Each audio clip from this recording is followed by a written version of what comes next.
पहा पुढचा पॅरेग्राफ आपण आता पाहणार आहोत. श्री गोळीवडेकर मास्तर मला मराठी 5वीत होते. ते इतिहास भूगोल शिकवायचे. त्यात इंग्रजी पहिलीत तरखडकरांचे पहिले भाषांतर शिकवायचे.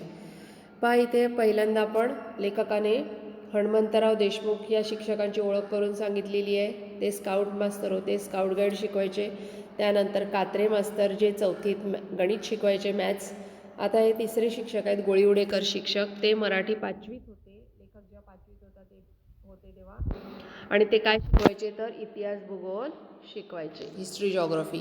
त्यात इंग्रजी पहिलीत तरखडकरांचे पहिले भाषांतर शिकवायचे. तरखडकरांचे भाषांतर म्हणजेच तरखडकरस इंग्लिश ग्रामर बुक ट्रान्सलेशन. म्हणजे पूर्वीचं जे तरखडकर या लेखकाचं जे इंग्रजी ग्रामरचं बुक होतं त्याचं ट्रान्सलेशन, अनुवाद ते शिकवायचे. श्री गोळीवडेकर खरे तर शेतीतज्ञ होते. शेतीतज्ञ शिक्षक म्हणजे ॲग्रिकल्चरमध्ये त्यांनी पदवी घेतली होती. ते ॲग्रिकल्चरचं ज्ञान, नॉलेज मुलांना द्यायचे. शेतीतलं ज्ञान असेल ते मुलांना द्यायचे. शाळेच्या बागा करण्यातच त्यांचं अर्ध लक्ष होते. त्यांची डिग्री शेतीतज्ञ शिक्षक होती, ॲग्रिकल्चरमध्ये होती. त्याच्यामुळे त्यांना ते आवडायचं. शाळेच्या समोर जे मैदानावर जे आजूबाजूला जी जागा असेल तिथे त्यांना बाग बनवायला, बाग करायला आवडायचं. त्यांचं अर्ध लक्ष काय तिथेच असेल. त्यात त्यांचा व माझा जवळचा परिचय झाला. परिचय म्हणजे काय तर इथे ओळख, समानार्थी शब्द. परिचय म्हणजे ओळख, इंट्रोडक्शन.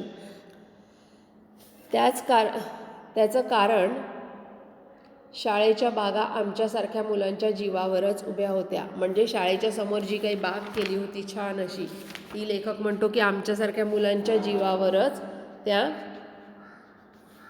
उभ्या होत्या.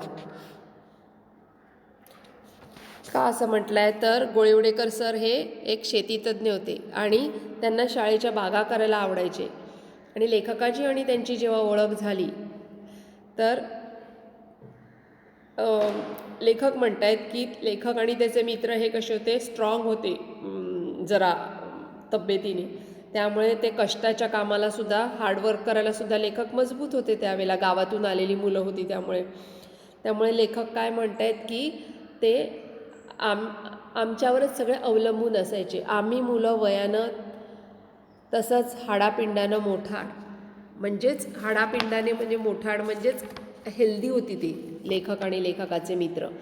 त्यामुळे कष्टाच्या कामाला कणखर म्हणजे स्ट्रॉंग, मजबूत.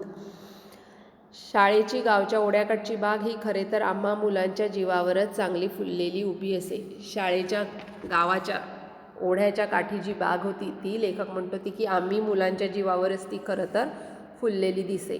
ह्या बागेतल्या विहिरीचं पाणी 2-2 तास रहाटेने ओढून बागेतल्या फुलझाडांना, फळझाडांना आम्ही देत असू. रहाट म्हणजे इथे विहिरीतून पाणी काढण्यासाठी मोठ वर खाली आणायचं जे एक लोखंडी लाकडी चक्र असतं. A water wheel to fetch water vessel from the well. तर ते विहिरीतलं पाणी मोटेने आणायचं, त्याला रहाट असं म्हटलं जातं.